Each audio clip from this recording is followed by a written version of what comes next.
the athkar, all of the remembrances that the Prophet ﷺ recommended that I recite at this time, or should I just leave this to later? Do I really get up and do wudu right now, as is the sunnah of the Prophet ﷺ? Do I go to sleep in that state of purity? I'm having a hard time going to sleep, so should I pull my phone out and start looking through my social media, send a few text messages, watch a few videos?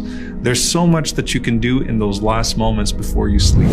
The Prophet ﷺ said that every night as you go to your bed, an angel and a devil come to you and they start to prompt you. When you're going to sleep at night, the Prophet ﷺ said, in those moments, an angel comes to you and says, "Ikhtim bi khair, ikhtim bi khair, ikhtim bi khair." End your night well, end your night well, end your night well.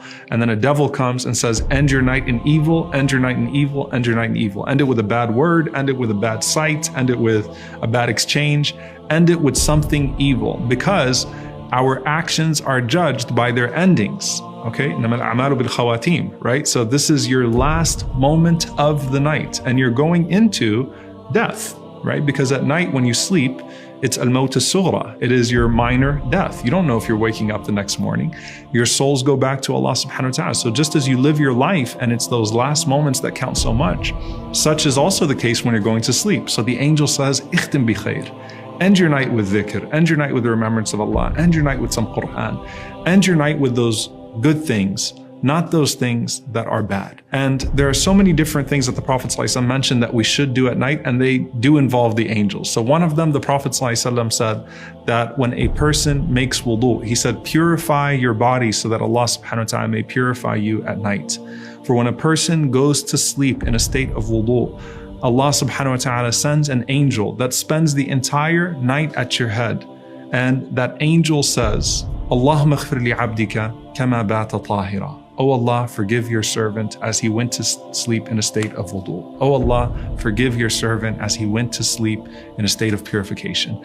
And he keeps on making dua for your forgiveness throughout the entire night, just because you took those moments to make wudu, you took those moments to wash yourself and purify your body before you went to sleep. The Prophet ﷺ also mentioned Ayatul Kursi. To recite Ayatul Kursi, the Prophet ﷺ said that it would stand guard for you, that Allah would send an angel that would stand guard for you and protect you from any shaitan that could come anywhere near you throughout the night. And so just by making wudu, just by reciting Ayatul Kursi, by reciting those things, you have an angel that stands guard for you. You have an angel that seeks forgiveness for you throughout the night. You end your night well. So if you die that night on dhikr, then you return to Allah subhanahu wa ta'ala in a state of remembrance, as opposed to in a state of whatever it is that you were doing before you went to sleep. And if